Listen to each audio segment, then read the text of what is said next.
विक्रम सिंह यादव जुड़े हुए, नेता शिवसेना यूबीटी हमारे साथ जुड़े हुए। क्या इस मामले में राजनीति की जा रही है और क्या आरोपी को बचाने की कोशिश हो रही है? विक्रम जी, आप मुझे ये बताइए, एक तरफ ये जिम्मेवारी जिम्मेवारी की बात करते हैं, जनता के हितों की बात करते हैं, और मैम सही कह रही है, ये तो एक तरह से हत्या है। अगर वो ऐसा समझते हैं, अगर कुछ उनसे एक्सीडेंट हो जाता तो वो उनका बचाव का रास्ता ढूंढते, हॉस्पिटल ले जाते, कुछ और चीजें करते, लेकिन वो सीधे वहां से गायब हो गए और अब तक वो पकड़े नहीं गए हैं। तो ये तो कहीं ना कहीं बचाव कर ही रही है सरकार।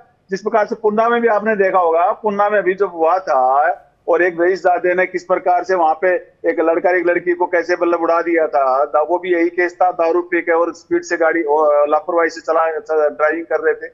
वहां पे भी देखो, सुनील टिंगरे विधायक वहां पे पहुंच गया बचाव के लिए। तो सरकार बचाव तो कर ही रही है।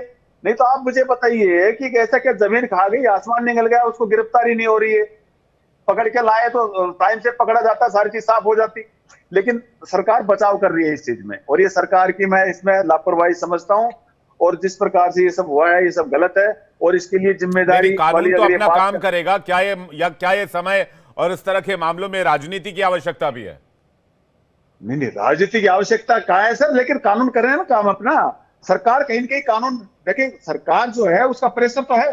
जी, नहीं तो आप मुझे बताइए, गिरफ्तारी आप मुझे बताइए कहाँ गया जो दोषी है, उसको गिरफ्तार क्यों नहीं किया अभी तक? आप लिपापोती कर रहे हैं, उनके पिताजी को आपने अरेस्ट करके आप लिपापोती करके दिखा रहे हैं। आप असली दोषी को पकड़िए ना। दोषी कहाँ है? तो कार्रवाई तो तभी समझी जाएगी जब आप दोषी को सामने लेके आएंगे। और किस प्रकार से सामने आएगी भाई, सिंधे गुट का वो एक उसके जो है ना, ये राजनीति से संबंध रखते हैं। तो कहीं के प्रेशर तो है ही सरकार का। नहीं तो सरकार को सामने आकर खंडन करना चाहिए इस बात का कि हमारा कोई प्रेशर नहीं है, मुख्यमंत्री को सामने आना चाहिए। ठीक है। प्रदीप अब ये पेशकार जी से सवाल इसका उठाने जवाब की लेंगे, लेकिन राजनीति। निर्मल कौर जी के पास जा रहे हैं। पूर्व आईपीएस और के शर्मा वरिष्ठ वकील का मैं रुख कर रहा हूं। हमारे साथ निर्मल कौर जुड़ी हुई है। निर्मल जी, सबसे बड़ा सवाल इसी को लेकर है जिस पर आज हम ये डिबेट लेकर आए हैं। क्या अमीरों के लिए और गरीबों के लिए कानून के पैमाने अलग अलग हो जाते हैं? क्या इसमें फर्क आ जाता है? देखिए, वैसे तो संविधान में मूल अधिकारों में शामिल है इक्वेलिटी बिफोर लॉ, कि हर आदमी कानून के सामने बराबर है। कानून किसी बड़े और छोटे का भेद नहीं देखता। पर वास्तविकता ऐसी नहीं है। तो कितनी सदियों पहले तुलसीदास कह गए, समर्थ को नहीं दोष गुसाई। तो जो समर्थ है उनके लिए निश्चित ही जो व्यवहारिकता में धरातल पे जो कानून का जो ऑपरेशन समझ आता है, आईपीसी सबके लिए बराबर है, सीआरपीसी बराबर है, इंडियन एविडेंस एक्ट बराबर है, परंतु उसका जो एप्लीकेशन होता है, जो कोर्ट, वकालते, कचहरी, क्रिमिनल्स जो जस्टिस सिस्टम है, उसके जो ट्रायल्स है, उसमें निश्चित ही जो संसाधन युक्त है उसको बहुत फायदा मिलता है। अभी आपने पुणे में देखा, पूरी फैमिली बेल पे बाहर निकल आई। 2 जवान लोगों को, पढ़े लिखे इंजीनियरों को उन्होंने मार डाला, एक लड़के ने जो कि यंग था। और अनरजिस्टर्ड गाड़ी, इतनी महंगी गाड़ी, पोर्शर गाड़ी कि कभी हम लोग ख्वाब में भी नहीं सोच सकते कि बिल्कुल, मतलब बहुत अमीर लोगों के पास ही होती है। और बिल्कुल। वो एक उसने टीनेजर बच्चे को दी हुई थी जो बालिग भी नहीं था, और वो शराब पे शराब पिए जा रहे हैं 2-4 क्लब में जाके, जिसको मर्जी मार रहा है। ही राजा ऑफ द रोड, सड़क का वो राजा बन के घूम रहा है, कुछ भी कर सकते हैं। सब लोग जमानत पे आ गए। पहले तो इतना उपहास उड़ाया। जो आपने देखा बॉम्बे हाई कोर्ट ने भी क्या किया, जुवेनाइल जस्टिस ने कहा कि वो 1500 वर्ड कैसे लेगा, उसमें 2 जाने लेना माफ हो गया। जस्ट कुछ महीने कम था वो 18 से।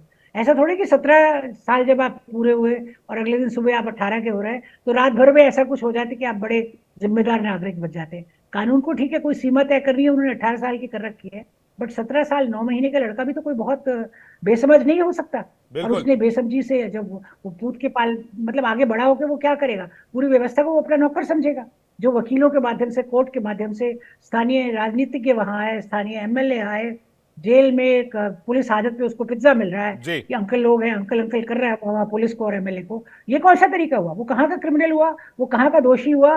वो उसने अभी भी 2 जाने लिए। क्या वो दोनों इंजीनियर जो मरे, क्या उनके माँ बाप नहीं थे? क्या वो उनकी जान का कोई महत्व नहीं था? उन्होंने तो अपनी मेहनत से इंजीनियरिंग की पढ़ाई लिखाई की। ये बच्चे तो किसी काम के नहीं है, खाली माँ बाप की मतलब काली कमाई पे जिंदा, आगे खुद भी काली कमाई करेंगे।